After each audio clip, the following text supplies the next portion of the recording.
جشن نزول قرآن، لیلۃ القدر اور تکمیل تلاوت قرآن کے حوالے سے انعقاد پذیر ہے۔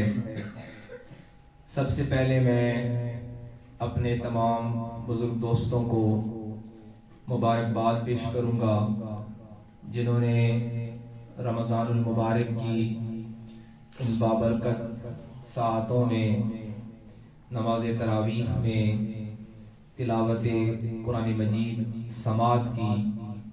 اللہ کریم ہمارے اس عمل کو اپنی بارگاہ میں قبولیت عطا فرمائے۔ حاضرین مکرم، ہمیشہ سے اہل اسلام رمضان المبارک کے اس آخری عشرے کی ان تاک راتوں میں لیلۃ القدر کے عنوان سے اپنی محافل منعقد کرتے ہیں۔ آج کے زندگی گزار دی اور پوری زندگی کا میرا خلاصہ یہ ہے قرآن کو پڑھنے کے بعد کہ فقط قرآن کی سورہ فاتحہ میں حاصل کر پایا ہوں کہ 6000 سے زیادہ علوم سورہ فاتحہ میں موجود ہیں۔ اللہ اکبر۔ ایک اور بزرگ حضرت شیخ ابو بکر المغربی فرماتے ہیں کہ میں نے پورے قرآن کو پڑھنے میں اپنی زندگی کے 60-70 سال گزارے اور 60-70 سال میں قرآن پڑھتا رہا۔ اس کے بعد مجھے پتا چلا کہ اس کی سورہ فاتحہ سے پہلی بسم اللہ میں فقط 3465 علوم موجود ہیں۔ اللہ اکبر، سبحان اللہ۔ حاضرین مکرم، ہم یہ چاہتے ہیں کہ کوئی شارٹ کٹ راستہ ہو اور ہم ساری کلاسیں اور ساری منزلیں طے کر لیں۔ اس پر تو زندگیاں صرف ہوئی ہیں، اس پر تو زندگیاں لگ گئی ہیں، اور پھر جنہوں نے اپنا خاندان لگایا ہے ان کا احوال سنیے۔ امام حسین فرماتے ہیں کہ میں نے قرآن کو پڑھا۔ اللہ اکبر۔ اہل بیت اور قرآن کا تعلق کیا ہے؟ ہم نے تو اپنے آباء و اجداد سے یہ پایا ہے کہ اہل بیت اور قرآن ایک ساتھ ہیں۔ قرآن پڑھنے والا اہل بیت کا محب ہوتا ہے اور جو محب اہل بیت ہوتا ہے وہ قرآن پڑھنے والا ہوتا ہے۔ میرے والد گرامی رحمت اللہ علیہ کی زندگی آپ کے سامنے ہے کہ ساری عمر قرآن پڑھا ہے اور قرآن پڑھایا ہے، اور ایک درس ہمیں دیا ہے کہ محبت اہل بیت کے بغیر قرآن نہیں پڑھا جا سکتا ہے۔ امام حسین سے پوچھا گیا کہ آپ نے قرآن کو پڑھا تو قرآن میں کیا دیکھا؟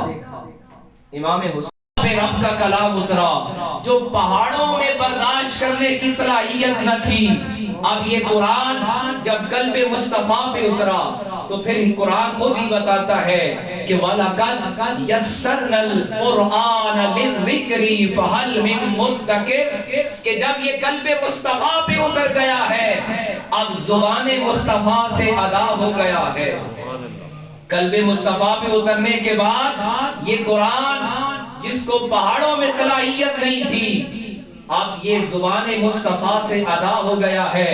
وَلَقَدْ يَسَّرْنَا الْقُرْآنَ لِلذِّكْرِ فَهَلْ مِن مُدَّكِرٍ، اب یہ پڑھنے والے کے لیے آسان کر دیا گیا۔ سبحان اللہ۔ ہم دیکھتے ہیں کمزور بچے ہیں، کم عمر بچے ہیں، ضعیف ہیں، بیمار ہیں، بزرگ ہیں، ہر علاقے کے ہیں، ہر زبان بولنے والے ہیں، اور یہ بھی اس قرآن کا معجزہ ہے، اور یہ بھی آقا کریم کی ختم نبوت کی مہر ہے کہ روئے ارضی پر ہر زبان بولنے والا قرآن کو پڑھ سکتا ہے۔ کوئی زبان بولنے والا ہے۔ ویسے لینگوسٹک کا اصول یہ ہے کہ رب تعالیٰ نے انسان جس علاقے میں پیدا ہوا ہے اس کی زبان کی بناوٹ میں، نیچر میں ایک ایسی خاص صلاحیت رکھی ہے کہ وہ دوسرے لفظ نہیں بول سکتا ہے۔ جو عرب میں پیدا ہوا ہے وہ ہماری پنجابی نہیں بول سکتا ہے، جو پنجاب میں پیدا ہوا ہے وہ برٹش لینگوسٹک کو اس کے پروننسیشن کے ساتھ نہیں بول سکتا ہے، لیکن قرآن کا معجزہ یہ ہے کہ یہ قلب مصطفیٰ پہ اترا ہے، یہ زبان مصطفیٰ سے ادا ہوا ہے۔ لہٰذا اب کوئی افریقہ میں ہے، ایشیا میں ہے، یورپ میں ہے، عرب میں ہے، عجم میں ہے، حجاز میں ہے، جہاں وہ قرآن اسی لہجے میں اسی لفظ میں پڑھ سکتا ہے۔ بے شک میرے کریم آقا نے فرمایا کہ اے صدیق، حقیقت مصطفیٰ کو صرف اس کے رب نے دیکھا ہے، یہ ظاہر کا پردہ ہے، یہ بشریت کا حجاب ہے، یہ قلب مصطفیٰ کا پردہ ہے جس کو ساری مخلوق دیکھ سکتی ہے۔ اور پھر یہ قرآن اگر قلب مصطفیٰ پہ نہ اترتا، حضرت شیخ محی الدین ابن عربی لکھتے ہیں کہ یہ قلب مصطفیٰ ہی لیلۃ القدر کیوں ہے؟ اس لیے کہ خود قرآن نے کہا کہ علی جبل لرأیتہ خاشعا متصدعا من خشیۃ اللہ، کہ اگر یہ کلام بغیر پردہ مصطفیٰ کے، بغیر قلب مصطفیٰ کے واسطے کے اگر یہ اتارا جاتا علی جبل لرأیتہ تو پہاڑ ریزہ ریزہ ہو جاتے ہیں۔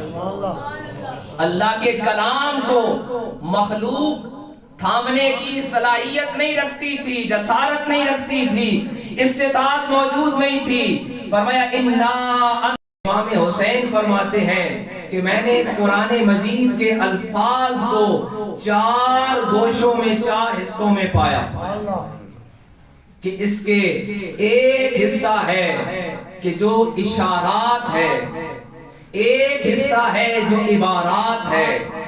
فرماتے ہیں کہ اول اشارات والثانی عبارات والثالث لطائف والرابع الحقائق، کہ اس کا ایک حصہ اشارات پر مبنی ہے، ایک حصہ عبارت پر مبنی ہے، اور ایک حصہ لطائف پر مبنی ہے، اور ایک حصہ حقائق پر مبنی ہے۔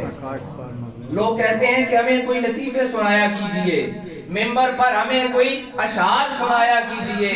ہماری محراب و ممبر کی ذمہ داری یہ ہے کہ ہم نے قیل و قال بتانا ہے، ہم نے قرآن و حدیث بتانا ہے، ہم نے اصحاب و آل بیت کی بات کرنی ہے۔ ہم کہاں قصے کہانیاں اور لطیفے سنائیں، ہماری ذمہ داری نہیں ہے۔ امام حسین کا فرمان سنیے اور قرآن کی عظمت کو دل میں جگہ دیجئے۔ امام عالی مقام فرماتے ہیں کہ میں نے قرآن کو پڑھا تو اس کے الفاظ کو 4 حصوں میں پایا۔ ایک اس کے عبارت پر مبنی ہے جو عوام الناس کے لیے ہے، ایک اس کا حصہ عبارت پر مبنی ہے، ظاہر پر مبنی ہے جو عوام الناس کے لیے ہے، ایک اس کا حصہ اشارات پر مبنی ہے جو خواص کے لیے ہے، علماء کے لیے ہے۔ اور فرماتے ہیں قرآن کا ایک حصہ اس کے الفاظ کا لطائف پر مبنی ہے جو اولیاء اللہ کے لیے رکھا گیا ہے، اور قرآن کے الفاظ کا ایک حصہ حقائق پر مبنی ہے جو